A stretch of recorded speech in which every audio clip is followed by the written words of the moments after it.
আসসালামু আলাইকুম। কহেন নামাজ পড়ে না, রোজা থাকে না, বেহেশত হলে দাবি করে। আমাদের হুজুরা কয় না, যদি বেলাতে নামাজ নাই তোর মধ্যে, রোজা নেই, কয় ইমানে ভরপুর। এরকম আছে বহুত। অথচ তো নামাজ পড়ে না, কিছু পড়ে না, কয় ইমান, আমার ইমান আছে, ইমান ভরপুর, মানে শক্তিশালী ইমান। নামাজ রোজা যার নাই, তার ইমান থাকবে কি হিসাবে? শুধু এই রমজানে দেখা যায় ফেসবুক খুললে, শুধু রমজানে না, ফেসবুক খুললেই দেখা যায় এলাকার প্রতিনিধি যে মেম্বার বা চেয়ারম্যান এ বলে সব চুরি করে খাইয়া লইতেছে। 10 কেজি রেশনের কার্ড, এই কার্ড সেই কার্ড।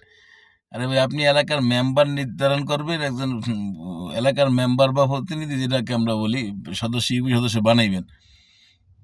সেখানে আপনি নিজে সিলেক্ট করে বানাইতে পারেন, ভোট দিয়ে বানাইতে পারেন। বানাইছেন একজন চোর বাটফার, আর নির্বাচনের পর কোন আমার দেয় না, আর 14 গোষ্ঠী সহ গালাগালি করে।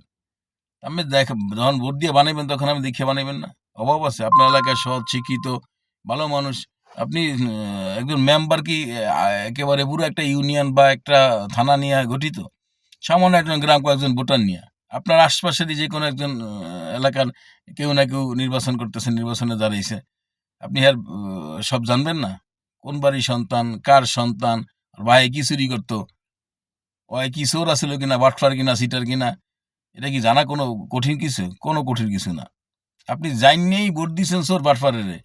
কার্ড না পাওয়ার পরে এখন গালাগালি শুরু করেন ১৪ গোষ্ঠী সহ।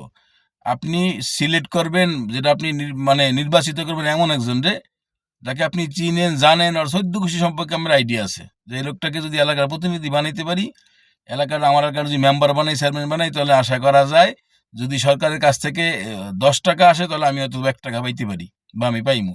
কিন্তু আমি বানাইছি নি চোট বাটফার, যে ১ টাকার জায়গায় ৫টা আমি তোমার চুরি করবো। এরপরে আরেকটা সমস্যা আছে। একজন মেম্বার হইতে গিয়ে আমের পিছনে যে টাকা খরচ করে ইনভেস্ট করতে হয়, মনে রাখবেন, ফ্রি ফ্রি। টাকার মূল্য টাকার কাছে, ফ্রির মূল্য ফ্রির কাছে। আপনি যখন আমাকে সম্মান, যথেষ্ট পরিমাণ সম্মান দিবেন, আমি আপনাকে ওই পরিমাণ সম্মান দিব। আর যখন আমি সম্মান, আমি তখন টেই দেখি নিয়ে আনুন, তখন আবার আমি জায়গা মতন সময় এরকম করুন। এটাই স্বাভাবিক। আমার তো, আমার ভোট যদি ৫০০ টাকা দিয়ে কিনে নিতে হয়, তাহলে আমি নির্বাচিত হওয়ার পরে আমার এই ৫০০ টাকা কে দিব? এটা আমার চুরি ছাড়া কোনো উপায় আছে? সিস্টেমে ফাইলে আমার একেবারে কলিজা বন্ধ টান দিয়ে ছিঁড়ে খাইয়া লইতারুম, খাইমু আর কি। এইটাই তো সিস্টেম। একজন সৎ, যোগ্য লোকেরে বিনা স্বার্থে ভোট দিয়ে আপনার এলাকার মেম্বার বানাইবেন, ইনশাল্লাহ সে আপনাকে ওই বিনা স্বার্থে আপনার সব কিছু করে দিবে। একবার ট্রাই করে দেখেন, একবার ট্রাই করে দেখেন। সব জায়গায় এই অবস্থা, সারা বাংলাদেশ জুড়ে এরকম। পরে ওই নির্বাচন হয়ে যাওয়ার পরে কয়, তোর এবার ভোট দিয়ে বানাইছি, আমার এইটা দাস না, এইটা দাস না, এইটা দাস না, দিব কোন? তো আমি বানাইছি তো ভুল। তো সিদ্ধান্ত নেবেন সঠিক, কাজও পাইবেন সঠিক।